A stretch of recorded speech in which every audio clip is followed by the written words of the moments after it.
यशोदा रुको। छोड़ दो मुझे, छोड़ दो मुझे। रुक जीजी, संभालो, बावली हो गई है। जीजी संभालो। कान्हा, कान्हा। देखो अब कैसे तुम्हारे अस्थियों को तोड़कर छोटे छोटे टुकड़ों में बदल दूंगा मैं।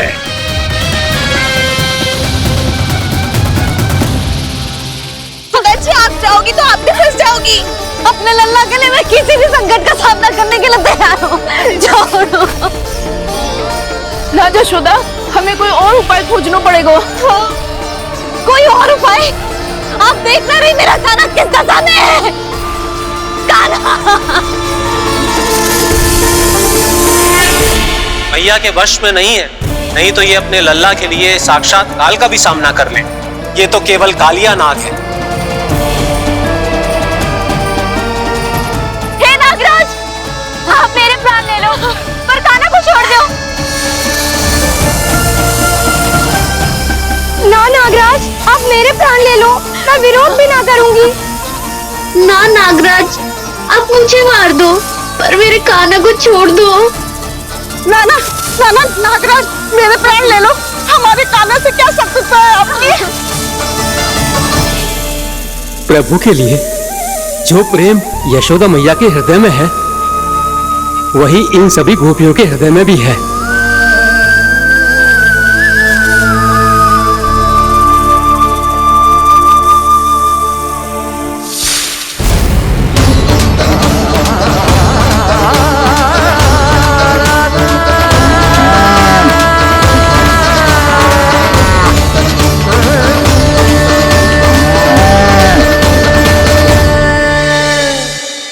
यशोदा, यशोदा, देखो इन गोपियों को, इन गैयाओं को, इन सब के मन में भी तुम्हारी भांति ही ममता भरी हुई। वो सब भी कान्हा से उतना ही प्रेम और स्नेह करती है, उतनी ही ममता से भरी हुई है जितनी कि तुम। तो तुम ही सोचो, जिसके साथ इतनी ममता और इतना स्नेह, इतना प्रेम, उसका कोई क्या कर सकता है? उस काले नाग का वेश इस सब आशीर्वादों के सामने कछु न है। कछु करो जी, उसे बोलो वो मेरे प्राण ले ले, मेरे कान्हा को छोड़ दे। यशोदा,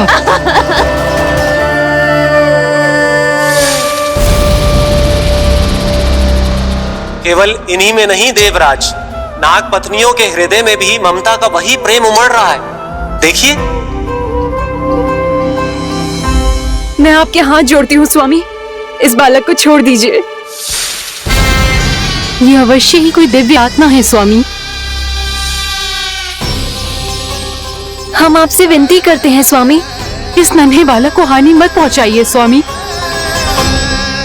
मेरी पत्नियां मेरे ही शत्रु के लिए विनती कर रही हैं। अब यदि इसके पक्ष में एक शब्द भी कहा तुम सबने, तो मैं इस बालक से पहले तुम सबके प्राण ले लूंगा। हो रहा प्रसन्न नाग कालिया, विजय को निश्चित जान। रोते बिलखते व्याकुल सब, संकट में देख कान्हा के प्राण।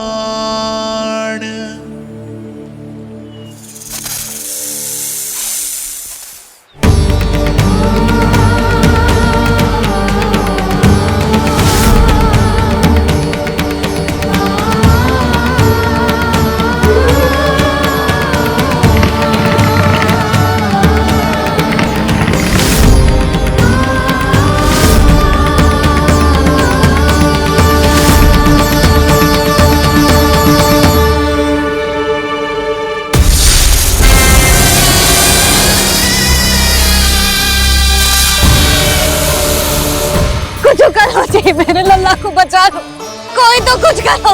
जीजी संभालो यशोदा। यशोदा, यशोदा तुम शांत हो जाओ, मैं कान्हा को वापस लेकर आऊंगा। मैं रक्षा करूंगा उसकी। ना नंदराज, नंदराज नहीं। कम से कम आप तो समझो नंदराज, कालिया के पास आप जाओगे तो आप भी फंस जाओगे।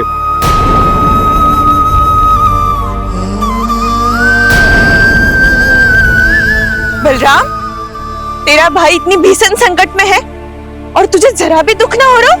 क्या आप सब अब तक नहीं समझ पाए कि कान्हा सच में कौन है? छोटे बाबा, आप तो उसका सत्य जानते हैं ना?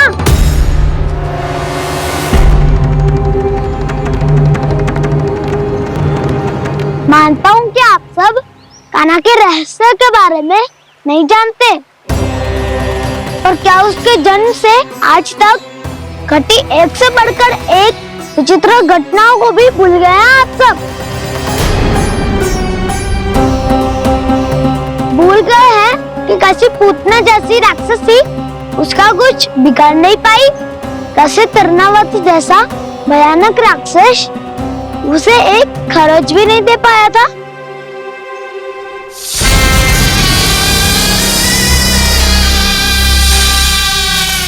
आप सबने अपनी आंखों से देखा था ना, बकासुर से कान्हा की रक्षा करने देवता स्वयं आए थे, पर सत्य तो ये है कि वो सभी देवता भी उस असुर के सामने असमर्थ हो गए थे।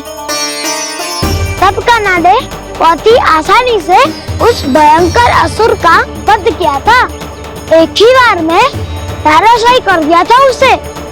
तो आप सभी सोचिए, बार बार ऐसे असाधारण कार्य करने वाला बालक साधारण कैसे हो सकता है? अब तो आरंभ से ही सारा सत्य जानते हैं छोटे बाबा। रहस्य छुपाने में सदैव कान्हा की सहायता करते आए हैं आप, और आज आप स्वयं ही उसके सत्य को भूल रहे हैं। और तुम सब भी तो जानते हो कान्हा की शक्तियों के बारे में, तो क्या तनिक भी विश्वास न आया अपने सखा पे? बलराम, जे तू क्या कह रहा है? मैंने जो कहा उसका एक एक शब्द सत्य है छोटी माँ। यदि प्रभु की इच्छा हुई तभी कुछ ही क्षणों में सब कुछ अपनी आंखों से स्वयं अनुभव कर लेंगे आप।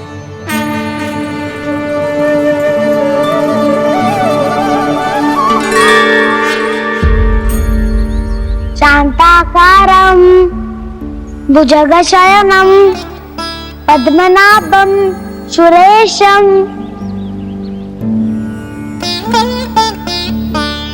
विश्वाधारं गगनसदृशं मेघवर्णं शुभांगं लक्ष्मीकान्तं कमलनयनं योगी वीरध्यानगम्यम्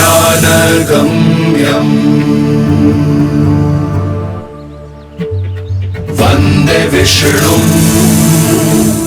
भवभयहरं सर्वलोकैकनाथम्।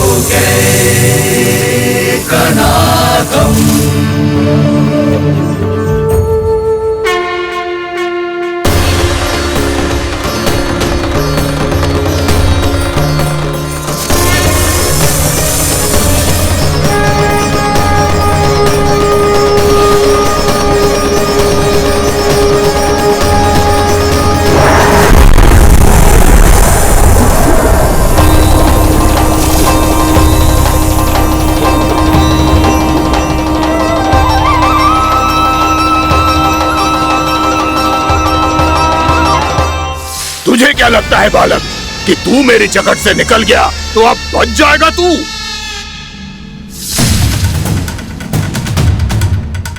मेरे विष से अपनी प्राण रक्षा करने में सफल रहा, मेरी जगत से भी छूट गया, पर मेरे दंश से नहीं बच पाएगा।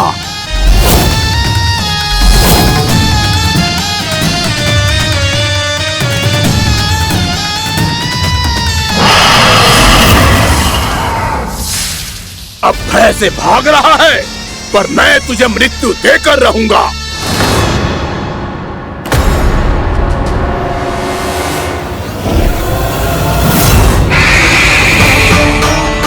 कान्हा!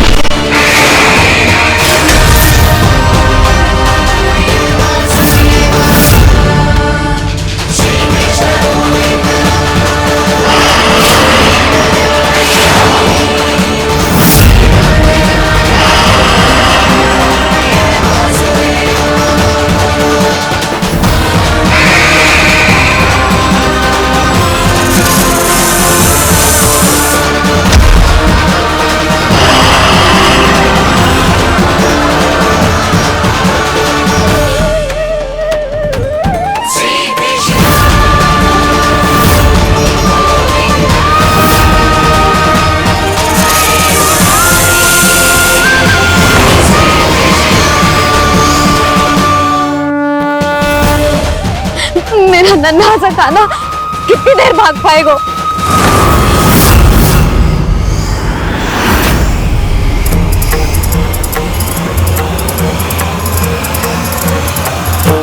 और कितनी प्रतीक्षा करोगे मेरी भक्त कालिया? भक्त नहीं, काल हूँ मैं तेरा। जब अहंकार का मुकुट बुद्धि को ढक लेता है तो भक्त अपने भगवान को भी नहीं पहचान पाता। व्यर्थ की पहेली में मत उलझा बालक। ना मैं भक्त हूँ और ना तू भगवान।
जिसके लिए इतने व्याकुल हो रहे थे, उसे छूकर कालिया नाग का हलाहल जैसा विष भी चरणामृत बन गया है और यमुना जी के जल में फैल चुके विष के प्रभाव को भी नष्ट कर रहा है।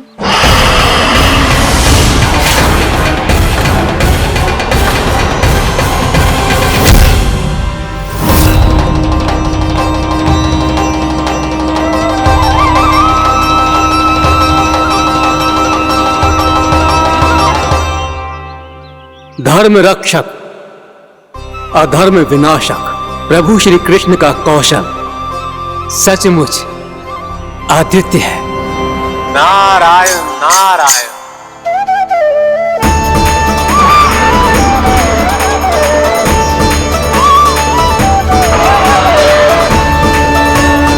मेरा भाग तुम्हारे भीतर के अहंकार का प्रतीक है कालिया। अब तुम्हारा अहंकार, तुम्हारा अनपान मेरे पाँव के नीचे है और तुम्हारी पूंछ अर्थात तुम्हारे प्राण मेरे हाथ में। अब तुम क्या करोगे भक्त?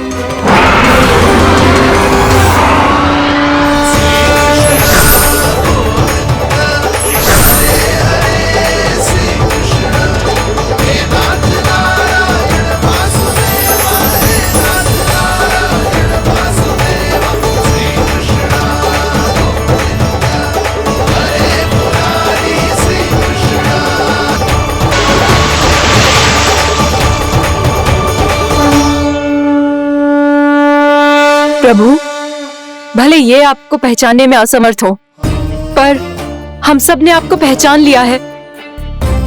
हाँ प्रभु, एक भक्त होने के नाते और एक अर्धांगिनी और माँ होने के नाते मैं आपसे इनके प्राणों की भिक्षा मांगती हूँ। अपनी कृपा दिखाइए और इन्हें क्षमा कर दीजिए। आपके लिए मित्र और शत्रु में कोई अंतर नहीं प्रभु, उसी तरह आपकी कृपा और दंड में भी कोई अंतर नहीं। दोनों दया ही तो हैं, अकारण ही किसी को प्राप्त नहीं होती। हमें विश्वास है कि हमारे पति को मिला ये दंड कोई अभिशाप नहीं है, आपका वरदान है।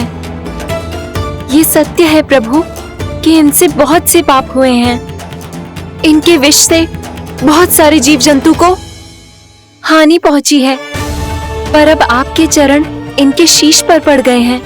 ऐसी कृपा तो बड़े बड़े महान महात्माओं को भी दुर्लभ है, और इन्हें प्राप्त हुआ तो अवश्य ही ये किसी महान पुण्य का ही फल है।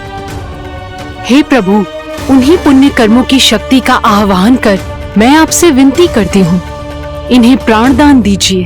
मैं अपने इस भक्त को क्षमा अवश्य करूंगा देवियों, यदि ये अपने अहंकार को त्याग कर मुझे पहचान ले तो।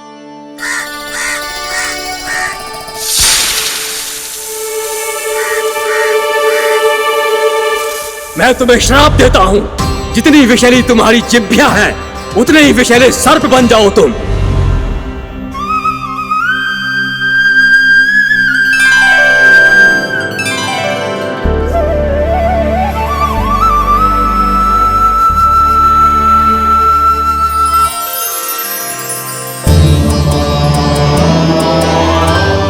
नारायण, मुझे क्षमा कीजिए नारायण। मैं तो आपका परम भक्त था, किंतु मैं आपको पहचान नहीं सका। इसका दंड तो मुझे मिलना ही था, किंतु मैं अब प्रायश्चित करना चाहता हूं। इसके लिए यदि आप मेरे प्राण भी ले लेंगे तो भी मुझे कोई दुख नहीं होगा। मैं अपना जीवन, मृत्यु और अपना अस्तित्व सब कुछ आपको समर्पित करता हूँ। क्रोध के कारण श्राप मिला, जिसे विशाल सर्प के रूप में तुम्हारा जन्म हुआ, और सर्प का तो स्वभाव है विष फैलाना, इसीलिए तुम्हें दंड नहीं दूंगा। मैं शेष सभी अपराधों का पश्चाताप कर लिया, इसीलिए मैं तुम्हें क्षमा करता हूँ कालिया।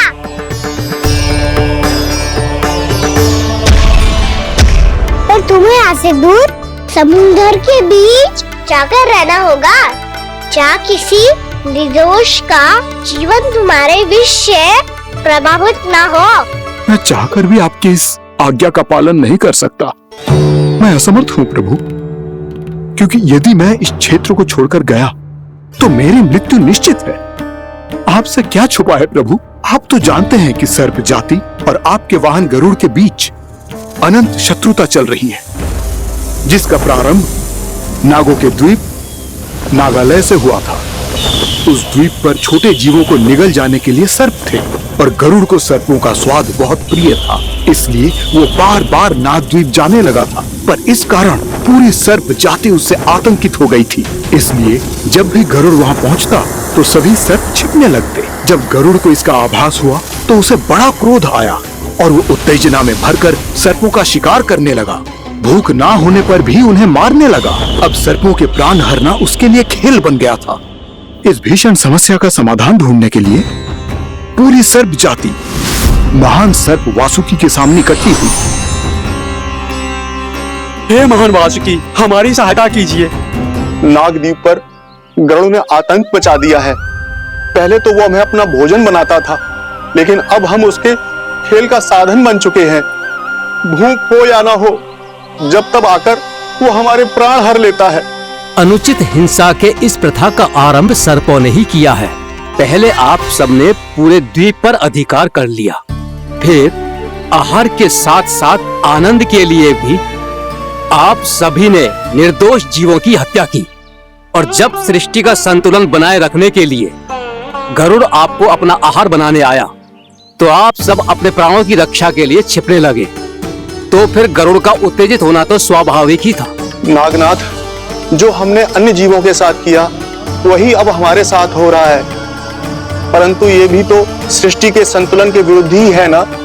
अवश्य है, इसलिए मैं गरुड़ से चर्चा करूंगा। धन्यवाद प्रभु।